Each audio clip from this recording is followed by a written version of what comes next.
Hello friends, recently ये news आई है जहां पर ये बात कही जा रही है दैट सुप्रीम कोर्ट ने ये बात बताया है कि अडानी और हिडनबर्ग का जो इशू है उसके अंदर दोनों के ही बीच में कोई भी तरह का जो है वो गलत चीज़ देखने को नहीं मिली है और सेबी का जो प्रूव है वो बिल्कुल एग्जैक्ट है ना। यहाँ पर हिडनबर्ग ने जो काम किया उसके ऊपर भी सुप्रीम कोर्ट ने ये बात कही है कि उसके ऊपर भी रिसर्च होनी चाहिए कि हिडनबर्ग ने क्या काम सारा सही किया है और क्या वो मैनिपुलेट करता है, जानबूझ करके गलत रिपोर्ट देता है अपनी कमाई के लिए, शॉर्ट सेलिंग करने के लिए। क्या है ये पूरा मुद्दा जानते हैं हम लोग इस वीडियो के अंदर। शुरुआत करते हैं हम सबसे पहले कहां से शुरू होती है, तो शुरुआत यहाँ पर ये चीज देखने से मिलती है जहां पर जो है वो 24 जनवरी 2023 को जो है वो एक रिपोर्ट पब्लिश करता है हिडनबर्ग नाम का एक इंस्टीट्यूशन जो कि यूएस में सिचुएटेड है। ये इंस्टीट्यूशन एग्जैक्टली क्या करता है तो इस चीज को समझें कि हिडनबर्ग नाम एक्चुअली जो है वो एक प्लेन से आया है। ये प्लेन जो है वो हाइड्रोजन का, यूं समझ लीजिए कि एक बलून था, एक गुब्बारा था जिसके अंदर कई सारे लोगों को बिठा करके और बेसिकली चलाया गया था। इस एरोप्लेन को या इस जो बलून है इसको फ्लाई कराया गया था और इसके अंदर आग लगने से इन सभी लोगों की डेथ हो गई थी, है ना। तो यहाँ पर ये चीज देखने को मिली थी, ये बहुत बड़ी सीख थी कि भाई जानते हुए कि भी हाइड्रोजन की चीज जल सकती है एयर के अंदर, ये काम किया गया। इस चीज के लिए उन्होंने ये बात कही कि हमने जो कंपनी बनाई है उसका नाम हिडनबर्ग पे रखा है, ये बताते हुए कि इस तरह की गलतियां जो है वो पहले ही कोई भी कंपनी में या कोई भी सिचुएशन के अंदर हम लोग पहले ही बता दे ताकि बड़े हादसे ना हो। ये नाम लेकर के और बेसिकली हिडनबर्ग जो कंपनी है उसने एलिगेशंस लगाती है और बेसिकली कंपनीज को टारगेट करती है कि ये कंपनियां जो है वो गलत काम कर रही है, इनका फाइनेंशियल सिस्टम सही नहीं है और ऐसा इसको सुधारना चाहिए। इसके अंदर ये कमाती कैसे, अब इस कंपनी का क्या फायदा है, तो उस चीज को समझते हैं। इस चीज को कहते हैं शॉर्ट सेलिंग। शॉर्ट सेलिंग क्या है इस चीज को समझे। शेयर मार्केट के अंदर एक ऐसी चीज होती है शॉर्ट सेलिंग जिसके तहत आप जो है वो अगर शेयर 100 रुपए का है तो वहां पर आप ये प्रिडिक्ट करते हैं कि भाई शेयर 50 रुपए का बनेगा और अगर वो 50 रुपए का होता है, अगर उसकी रेट कम होती है तो ऐसे में आपको फायदा होता है ना। तो यहाँ पर क्या होता है कि हिडनबर्ग कोई भी कंपनी को जिसको टारगेट करता है वो टारगेट करते समय और उसकी जब रिपोर्ट फाइनल करता है उसके ऊपर पूरी जांच करता है, उसके फाइनेंशियल सिस्टम की कमियां निकालता है, उस समय जो है वो बेसिकली उसके शेयर्स को खरीद लेता है जब वो 100 रुपए के होते हैं। ये करने के बाद में जब वो इन्वेस्टिगेशन करने के बाद जैसे ही इन्वेस्टिगेशन की रिपोर्ट बाहर करता है, पब्लिक करता है, तो उससे पहले वो उसके सारे शेयर्स खरीदता है, काफी सारे शेयर्स खरीद लेता है और उसको शॉर्ट कर देता है। शॉर्ट सेलिंग करने के लिए उसको डाल देता है, यानी कि 100 के शेयर्स 50 के होंगे, है ना। ऐसा क्या देखने को मिलता है कि जैसे ही रिपोर्ट बाहर आती है तो कंपनी की इमेज मार्केट के अंदर गिर जाती है और ऐसा उसकी जो शेयर की प्राइस है वो गिरती है। जैसे ही शेयर की प्राइस मिलती है अल्टीमेटली जो है वो पैसे मिलते हैं उस कंपनी को जिसने इसको शॉर्ट किया था, जो कि हिडनबर्ग है यहाँ पर। तो ऐसा यही चीज यहाँ पर देखने को मिलती है। जैसे ही ये रिपोर्ट सामने आती है पिछले जनवरी के अंदर, हिडनबर्ग को काफी ज्यादा फायदा होता है। जैसे ही हिडनबर्ग जो है वो ये फायदा करके उस तरह की रिपोर्ट लाता है, अल्टीमेटली अडानी ग्रुप के जो 10 स्टॉक्स हैं, यानी कि 10 कंपनियां जो शेयर मार्केट के अंदर है, सभी की प्राइसेस गिर जाती है। कहीं की प्राइसेस तो 50-60%, 70% तक गिर जाती है ना। ये चीज देखने के बाद में ये चीज सामने आती है कि एक प्रोब होता है और सभी लोग इस चीज की चिंता करते हैं कि क्या वास्तव में अडानी ने इतना ज्यादा गलत काम किया था, क्या वाकई में इतना ज्यादा जो है वो मैल प्रैक्टिसेस चल रही है इंडियन स्टॉक मार्केट में। ऐसा जो है सुप्रीम कोर्ट के अंदर कई तरह की PILs लगाई जाती है कि भाई ये चीजें गलत चल रही है, इसको सुधारा जाए। सुप्रीम कोर्ट इन सब चीजों को देखते हुए क्या करता है कि एक कमेटी बनाता है। AM साबरे नाम की जो जज थे पहले, उनकी जो है बेसिकली यहाँ पे कमेटी बनाई जाती है और ये कमेटी इसको प्रूव करेगी कि क्या वास्तव में इस तरह के एलिगेशंस हैं, क्या सेबी सही से काम कर रही है या नहीं कर रही।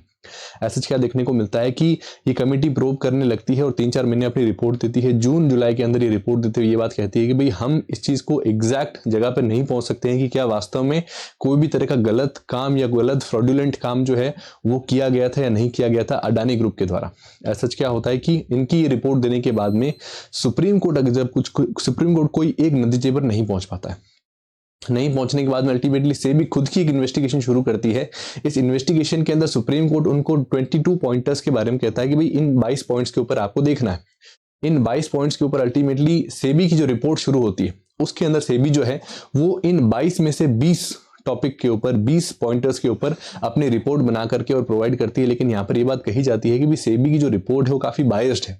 सेबी सरकार की तरफ है और सरकार अडानी की तरफ है और इसीलिए जो है वो बायस्ड रिपोर्ट है और यहाँ पर एक स्पेशल इन्वेस्टिगेशन जो है वो टीम बननी चाहिए और वो इसके ऊपर प्रोव करे, अलग से कमेटी बननी चाहिए, जब ना कि सेबी इसको प्रोव करे। ऐसा सुप्रीम कोर्ट के अंदर ये मुद्दा बनता है कि भी क्या एक अलग स्पेशल इन्वेस्टिगेशन टीम बननी चाहिए या नहीं बननी चाहिए। तो वहां पर सुप्रीम कोर्ट मना कर देते हैं कि भाई उस चीज की जरूरत नहीं है। क्यों जरूरत नहीं है? तो जरूरत इस चीज के लिए नहीं है क्योंकि उनका कहना है कि भाई सबसे पहले तो सही से प्रूव किया गया है। दूसरी चीज इनका ये कहना है कि भाई सभी टॉपिक पे 22 में से 20 टॉपिक के ऊपर जो है वो प्रूव किया गया है। तीसरी चीज जो देखने को इसके अंदर मिलती है वो ये कहते हैं कि भाई जो हिडनबर्ग है उसने क्या काम करा है, कैसा काम करा है, उसके ऊपर बेस होकर एक फॉरेन कंपनी के बेस पर हम लोग सेबी के ऊपर क्वेश्चन मार्क नहीं लगा सकते कि सेबी ने अच्छा से काम नहीं किया। वास्तव में तो जैसे सुप्रीम कोर्ट ने कहा कि एक जो इन्वेस्टिगेशन है वो होनी चाहिए एक्चुअल में कि हिडनबर्ग के इस काम से, हिडनबर्ग की इस रिपोर्ट कि अगर फेक है अगर ये रिपोर्ट, तो उससे इन्वेस्टर्स को क्या लॉस हुआ है, क्या इंडियन स्टॉक मार्केट को लॉस हुआ है, अगर ऐसा कुछ है तो क्या प्रूव और क्या बेसिकली कार्रवाई की जानी चाहिए हिडनबर्ग के अगेंस्ट में, इसके ऊपर भी सुप्रीम कोर्ट ने बोला है ना। तो ये चीज बेसिकली इसके अंदर जो है देखने को मिलती है। अडानी ग्रुप ने किस तरह का गलत काम किया है, क्या एलिगेशन लगाए, तो उसके बारे में हम लोग 4-5 चीजें डिस्कस कर सकते हैं। सबसे पहली चीज जो उन्होंने यहाँ पर बताई है वो ये है कि उन्होंने बहुत लिमिट से ज्यादा अपने स्टॉक्स को होल्ड किया है। यानी कि बहुत ज्यादा जो है, नॉर्मली क्या होता है कि आप अपने कंपनी के अंदर 75% से ज्यादा स्टॉक होल्ड नहीं कर सकते, यानी कि शेयर्स होल्ड नहीं कर सकते हैं, आपको 25% कम से कम पब्लिक करना पड़ेगा, है ना। लेकिन इनके ऊपर ये इल्जाम है कि इन्होंने इससे ज्यादा जो है वो होल्ड करें, एक चीज। दूसरी जो चीज इनके बारे में कही जा रही है कि ये सर्कुलर ट्रेडिंग करते हैं। जैसे खेतान पारिक जो थे उन्होंने पहले ये चीज करी थी, जिसके अंदर सर्कुलर ट्रेडिंग बेसिकली क्या चीज होती है कि जानबूझ करके ये दिखाया जाता है कि आपकी कंपनी के स्टॉक्स की बहुत ज्यादा वैल्यू है, क्योंकि जानबूझ करके मैनिपुलेट करके और बेसिकली जानबूझ के और ज्यादा डिमांड की जाती है आपके शेयर्स की, है ना, जो कि आप खुद ही कर रहे होते हैं अपने किसी एक पर्सन के द्वारा, है ना। तो सिस्टम को ये लगता है कि भाई इतनी ज्यादा डिमांड है इनके शेयर्स की, तो अपने आप वो उसकी जो वैल्यू उसको इन्फ्लेट कर देता है, जबकि वास्तव में इसकी वैल्यू इतनी नहीं होती है। तो ये सर्कुलर ट्रेडिंग से बेसिकली आपकी स्टॉक की वैल्यू 10 रुपए थी, लेकिन आपने मैनिपुलेट करके उसको 20-22 रुपए दिखाया है या बनाया है ना। तो ये जो चीज है बेसिकली ये इसके ऊपर एक इंजाम लगाया गया है। जो तीसरा इंजाम है इनके ऊपर देखने को मिलता है वो बेसिकली ये है दैट इनकी जो ऑडिट है वो गलत की जाती है। और ऑडिट के अंदर बेसिकली क्या है, जैसे इन्होंने एलिगेशन लगाया था कि इनके ऑडिट के अंदर जो कंपनी है उसमें सिर्फ 11 ही लोग हैं और उनके अंदर जो रेंट पे करती है वो कंपनी सिर्फ वो 32,000 है, यानी कि बहुत छोटी सी कंपनी अडानी जैसे इतने बड़े जो कंपनी है उसको पूरा ऑडिट कर लेती है और पूरा का पूरा रिपोर्ट देती है। तो क्या ये चीज पॉसिबल है या नहीं है, इसके ऊपर उन्होंने क्वेश्चन मार्क लगाया था कि नॉर्मली जो कंपनीज होती है वो बड़ी कंपनीज को देती है इस तरह का काम करने के लिए, लेकिन ये चीज इसके अंदर देखने को नहीं मिल रही है ना। तो इस तरह के एलिगेशंस लगाए जाते हैं। तीसरे चौथा एलिगेशन ये भी लगाया जाता है कि कहीं ना कहीं ये अपने पैसों का जो है बेसिकली इस तरह से ट्रांजैक्शंस दिखा रहे हैं जितने वास्तव में ट्रांजैक्शंस है नहीं। जैसे फॉर एग्जांपल मैंने जो है वो ट्रांजैक्शन करके 4-5 ट्रांजैक्शन दिखा दिए और अल्टीमेटली कहते हैं कि मेरा सारा पैसा खर्च हो गया, पर रियलिटी में मेरी ही कंपनियों के अंदर वो पैसा घूम रहा है ना। तो इस तरह के कई सारे एलिगेशंस इसके ऊपर लगे थे और ऐसा यहाँ पर जो है वो काफी बड़ा इशू यहाँ पर निकल के आ रहा था कि भाई हिडनबर्ग और अडानी के केस के अंदर जो है वो शायद सुप्रीम कोर्ट अब जो है वो एसआईटी बनाएगी और स्पेशल इन्वेस्टिगेशन टीम बनाएगी, लेकिन सुप्रीम कोर्ट ने साफ मना कर दिया है। इवन हिडनबर्ग के ऊपर इन्वेस्टिगेशन करने के बारे में भी यहाँ पर जो है वो बात इसके अंदर कही गई है ना।